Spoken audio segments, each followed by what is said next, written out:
Hello အားလုံးပဲမင်္ဂလာပါဒီနေ့မှာဆိုလို့ရှိရင်တော့ have to နဲ့ must ရဲ့ကွာခြားပုံနဲ့သူတို့တစ်ခုချင်းစီရဲ့အသုံးပြုတဲ့နေရာလေးတွေကိုပြပြပေးသွားမှာဖြစ်ပါတယ်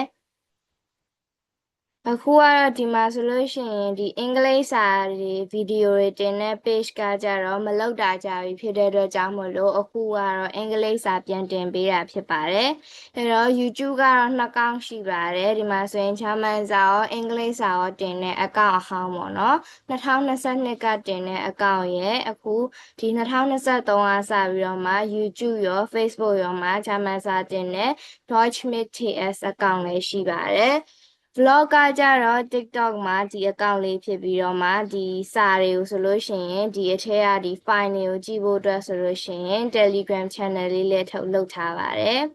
အဲ့တော့ဒီနေ့သင်ခန်းစာရဲ့ပထမပိုင်းကိုကြည့်ရအောင်ဆိုတော့ have to ဆိုလို့ရှိရင်သူကကိုကလှုပ်တဲ့နဲ့လှုပ်ဖို့လိုအပ်တယ်ဆိုတဲ့အခါပေါ့နော်အဲ့ဒီအခါမှာသုံးတာဖြစ်တယ်ကိုကပေါ့နော်တယောက်ယောက်ကကိုကိုခိုင်းထားတယ်ဆိုရင်ကိုကဒါကိုလှုပ်ဖို့လိုအပ်တယ်ပြီးသွားတဲ့အခါမှာဒီဟာမှာစီးမြင်းနေရှိတယ်ပြီးသွားတဲ့အခါမှာကိုရောက်နေတဲ့အခြေအနေရဒီဟာကိုလုံးဝအဆင်ပြေမှာလှုပ်ဖို့လိုအပ်တဲ့အတွက်ကြောင့်မို့လို့ဒီလှုပ်ရမယ်ဆိုတဲ့အနေအမျိုးပေါ့နော်အဲ့လိုအခြေအနေတွေမှာဆိုလို့ရှိရင် have to ကိုသုံးတယ်ပေါ့နော်အဲ့တော့ဒီမှာဆိုရင် example 1မှာဆိုရင် you can turn right here you have to turn left เนาะဒီမှာညာကွေးလို့မရဘူးဘယ်ကွေးရမယ်ဆိုတော့ဒီမှာဆိုရင်ကိုရောက်နေတဲ့အခြေအနေကကိုကညာဘက်ကြီးကွေးလိုက်လို့ရှိရင်ကိုသွားမဲ့နေရာကိုမရောက်တော့တာမျိုးဒါမှမဟုတ်ရင်လည်းဥမာဒီဘက်ကိုကွေးလို့ရှိရင်ဒီဘက်ညာဘက်လမ်းကြီးကပိတ်ထားတဲ့အတွက်ကြောင့်မလို့သွားလို့မရတော့ဘူးအဲ့ဒီအခါမှာကိုကဒီအခြေအနေနဲ့လိုက်ပြီးတော့မှဘယ်ဘက်ကိုကွေးရမယ်ဆိုရယ်ပေါ့အဲ့ဒီအဓိပ္ပာယ်လေးဖြစ်တဲ့အတွက်ကြောင့်မလို့ you have to နဲ့သွားတာပေါ့နော် you have to turn left နောက်တစ်ခုကကြတော့ last week Tina broke her arm and had to ဒီမှာဆိုရင်ပေါ့နော် T ပို့သွားရပေါ့နော် go to the hospital ပေါ့ဒီအရင်ဘက်ကကျတော့ Tina ကသူလက်ကျိုးသွားတယ်လက်ကျိုးသွားတဲ့အတွက်ကြောင့်မလို့ဆေးရုံကိုသွားရမယ်ဆေးရုံသွားရင်သူ့လက်ကပြန်ကောင်းမှာမဟုတ်တော့ဘူးပေါ့နော်အဲ့တော့သွားရမယ်အခြေအနေဖြစ်နေတဲ့အတွက်ကြောင့်အဲ့ဒီခါမှာ have to လေးနဲ့သုံးထားတာဖြစ်ပါတယ်အဲ့တော့ must ကကျတော့ဘာလဲဆိုတော့ဒါကတော့ form ပေါ့နော်ဒါ have to ကိုဆိုလို့ရှိရင်ဘေးကွန်းပြောချင်တယ်ဆိုလို့ရှိရင်ဒီနေရာမှာ have to က have ကကြတော့သူက main verb ပုံစံ main verb ရဲ့နေရာကိုရောက်သွားတာဖြစ်တဲ့အတွက်ကြောင့်မလို့သူ့ကိုမေးခွန်းလုပ်တဲ့အခါမှာဆိုလို့ရှိရင်ဒီပေါ့နော်မေးခွန်း question မှာသုံးတဲ့ verb တွေဖြစ်တဲ့ do does did တွေလိုပါတယ်ပြီးတော့ negative sentence တွေမှာဆိုရင်လည်း do does did နဲ့လုပ်ရမှာဖြစ်ပါတယ်အဲ့တော့ what do I have to prepare to renew my passport ငါရဲ့ passport ကိုတက်တန်းတိုးဖို့အတွက်ဘာတွေပြင်ဆင်ရမလဲ Why did you have to take leave yesterday နင်ဘာဖြစ်လို့မနေ့ကခွင့်ယူဖို့လိုခဲ့ဟွာပေါ့နော်ခွင့်ယူဖို့လိုအပ်ခဲ့သွားကြတာလဲပေါ့ Anna doesn't have to fetch her kids from school today Anna ကဒီနေ့သူ့ရဲ့ကလေးတွေကိုကျောင်းကနေကြိုးစီရမလိုဘူးအဲ့ဒီခါမှာကိုက future တွေဘာတွေသုံးချင်တယ်ဆိုလို့ရှိရင်လည်း I'll have to တို့ I'm going to have to ဆိုပြီးတော့အနောက်မှာ verb လေးတွေကိုလုပ်ရမယ့် action လေးလိုက်လို့ရတယ်။အမှာ possibility ပေါ့ဖြစ်နိုင်တဲ့ဟာလေးတွေပေါ့နော်ဖြစ်နိုင်ခြေကိုပြောချင်တဲ့အခါမှာလည်း I may have to I might have to ပြီးတော့အနောက်မှာ do something ဆိုပြီးတော့မှလုပ်လို့အသုံးပြုလို့ရပါတယ်။ပြီးတော့ဒီစကားပြောတဲ့အခါမှာဆိုလို့ရှိရင် have to အစားမှာ have got to ဆိုပြီးတော့မှလည်းဒီ spoken English မှာအသုံးပြုလို့ရပါတယ်။ must နဲ့ဒီပေါ့နော် have to နဲ့တူတာကြတော့အဲ့လိုကိုယ့်ရဲ့အထင်မြင်ချက်အရာလှုပ်တဲ့နဲ့ဒါမှမဟုတ်ရင်လည်း recommendation ပေးတယ်အကြံပေးတဲ့အခါမှာပေါ့နော်ဒါကိုလှုပ်တော့မှပဲနော်လှုပ်တာအမှန်ဖြစ်တယ်ပေါ့မလှုပ်ရင်အဆင်မပြေဘူးအဲ့လိုမျိုးကိုယ့်ရဲ့ opinion ကိုပြောတဲ့အခါမှာနှစ်ခုလုံးသုံးလို့ရတယ်။ဥပမာနော်ဒီမှာ example မှာဆိုရင် I haven't spoken to Sue for ages. I must phone her. ဒါမှမဟုတ်လည်း I have to phone her. ဘာဖြစ်လဲဆိုတော့ဒီမှာဆိုရင်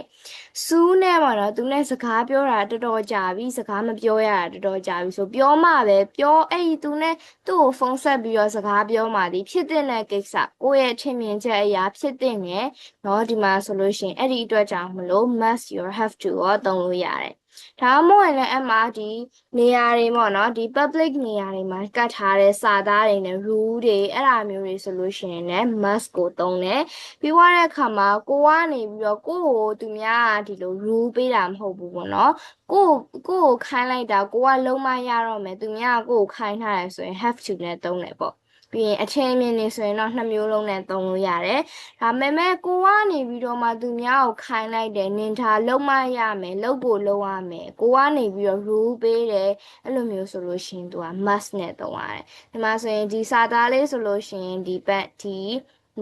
လမ်းရဲ့နေရာတနေရာမှာကတ်ထားတယ်ပဲဆိုပါစို့ပေါ့နော် you must not park here ဒီမှာကားရက်လို့မရဘူးအဲ့ဒါကဘာလဲ written rules နောက်တစ်ခုဆီယာမတယောက်ကပြောလိုက်မယ် you must hand in the assignment by Friday ဆိုရင် Friday မှာနင်တို့တွေဒီအိမ်စာကိုထပ်ကိုထပ်ရမယ်ဒီ assignment ကိုထပ်ရမယ်ဆိုရင်အဲ့ဒီဆီယာမဖြစ်တဲ့သူကသူကနေပြီးတော့ rule ပေးနေတာသူကနေပြီးတော့မှဒီအမိန့်ပေးတဲ့ပုံစံမျိုးဖြစ်နေတာဖြစ်တယ်ပေါ့နော်ဒါကတော့ must ဖြစ်တယ်ဒီမှာဆိုရင်နည်းနည်းလေးအရေးကြီးတာကတော့ဒီမှာဆိုရင် mustn't နဲ့ don't have to ရဲ့ကွာခြားချက်ပေါ့နော်အဲ့ဒီခါမှာ mustn't နဲ့ခုနကကျတော့ must နဲ့ have to ကသူတို့ opinion ကိုဖော်ပြတဲ့အခါမှာဆိုလို့ရှိရင်နှစ်ခုလုံးသုံးလို့ရတယ်လို့ပြောတဲ့အတွက်ကြောင့်မလို့ဒါပေမဲ့လည်းဒီနှစ်ခုကတော့သူတို့ရဲ့ negative တွေကကျတော့အဓိပ္ပာယ်ကကွဲပြားတယ်အဲ့မှာဆိုရင် mustn't ဆိုလို့ရှိရင်မလုပ်ရဘူးအဲ့ဒါကစီးမြင်နေအရာလုပ်ခွင့်မရှိဘူးပြီးတော့မှဒါကိုမလုပ်ဒီပေါ့နော်ဒီတစ်ခုဒီကိစ္စတစ်ခုကိုမလုပ်တာဒီအရေးကြီးတယ်။နော်မလုပ်ပါပဲအန်ဒီရကင်းတာတို့လုပ်လိုက်လို့ရှိရင်ကိုဒုက္ခရောက်သွားမှာမျိုးပေါ့။ don't have to ဆိုလို့ရှိရင်ဒီမှာဆိုရင်စီးမြင်နေလည်းမရှိဘူး။ကိုကနေပြီးတော့အဲ့ဒါကိုလုပ်ဖို့မလိုအပ်တာပဲပေါ့နော်။မလုပ်ချင်ရင်မလုပ်လို့ရတယ်။လုပ်ချင်ရင်လည်းလုပ်လို့ရတယ်ဆိုပြီးတော့မှပြောတာဖြစ်ပါတယ်။ဒီမှာဆိုရင် you must not drink that เนาะအဲ့ဒါကိုမတောက်ရဘူးအဲ့ဒါဆိုလို့ရှိရင်ဒီမှာဆိုရင်သူ့ရဲ့အဓိပ္ပာယ်ကဘာတွေဖြစ်နိုင်လဲဆိုလို့ရှိရင်ဒီမှာအဲ့ဒါကိုမတောက်ရဘူးတောက်ဖို့ခွင့်မပြုထားဘူးပြီးသွားတဲ့အခါမှာအဲ့ဒါကိုမတောက်ခြင်းဒီအရေးကြီးတယ်ပေါ့ပြီးသွားအမှအစိတ်တွေပါနေရတာဆိုရင်မတောက်ဖို့ကအရင်အရေးကြီးတယ်ပေါ့အဲ့လိုမျိုးပေါ့နောက်တစ်ခုကကျ you don't have to drink that ဆိုတော့နော်ကိုတောက်ချင်မှတောက်လို့ရတယ်မတောက်ချင်လည်းမတောက်နဲ့ပေါ့အဲ့မှာဆိုရင်ဥပမာအနေနဲ့ဒီမှာဆိုရင်အလကားတိုက်တဲ့ပေါ့နော် coffee လေးတွေထားတယ်နော်အဲ့ဒီဆိုင်တစ်ဆိုင်မှာအလကားတိုက်တယ်ပေါ့ promotion ဆင်းတယ်ဆိုလို့ရှိရင်နော်coffee မတောက်ချင်ဘူး coffee မကြိုက်ဘူးဆိုရင်မတောက်လည်းရတယ်ပေါ့နော်မတောက်လည်းရတယ်အဲ့ဒီသဘောလေးပေါ့နော်ဒီမှာဆိုရင် you can decide if you want to ကိုကအဲ့ဒီအရာတစ်ခုကိုလှုပ်ချင်လားမလှုပ်ချင်လားကိုကနေပြီးတော့ပဲဆုံးဖြတ်တာဖြစ်တယ် you mustn't tell John ဒီကိစ္စကို John ကိုမပြောနဲ့ဆိုတာကပြောလို့မရဘူးဆိုတာသူ့ကိုသွားမပြောစေချင်လို့ပြောတာเนาะသူ့ကိုသွားမပြောစေချင်ဘူး John ကိုပြောဖို့အတွက်ကိုကနေပြောခွင့်ပြုခြင်းမခံထားရဘူး you don't have to tell John ဆိုတော့ဥမာအနေနဲ့ကိုက John ဒီမှာဆိုရင်လူတငယ်ချင်း2ယောက်ရှိရပေါ့တစ်ယောက်ကကျတော့ John ကတော့တယောက်ပေါ့အဲ့မှာဆိုရင်ကိုက John ရဲ့John စီကနေပြီးတော့မှသူ့ရဲ့ပစ္စည်းလေးတစ်ခုဥမာအနေနဲ့သူ့ရဲ့စပိန်လေးငှားသွားတယ်ဆိုရင်ဒီဘက်ကတယောက်ကဒီမှာငါသူ့ကိုသွားပြောလိုက်ရမှာဆိုပြောစရာမလိုဘူးပေါ့နော်သူတို့နှစ်ယောက်ကဗာလဲသူတို့နှစ်ယောက်ကညီကိုတွေဆိုတော့ပြောစရာမလိုဘူးပေါ့အဲ့လိုမျိုး you don't have to tell John သူ့ကိုသွားပြောစရာမလိုဘူးပြီးတော့ she mustn't come နဲ့နော် she mustn't come ဆိုတာကဒီမှာဆိုရင် she mustn't come on it is important that she does not come မလာသင့်ဘူးလာဦးမလာရဘူးသူလာရင်မကောင်းတဲ့ကိစ္စဖြစ်မယ်เนาะသူတို့မကောင်းဘူးပေါ့ဒါဆိုရင် she mustn't come ဒါမှမဟုတ် she doesn't have to come ဆိုလို့ရှိရင် she is not required to come but she can if she wants to နော်သူကလာဖို့ရတော့အတင်းမတိုက်တွန်းထားဘူးဒါမဲ့လာချင်ရင်လာလို့ရတယ်အဲ့ဒါမျိုးပြောတာဖြစ်ပါတယ်အဲ့တော့ဒီနေ့ရဲ့ဗီဒီယိုလေးကတော့ဒီလောက်ပါပဲ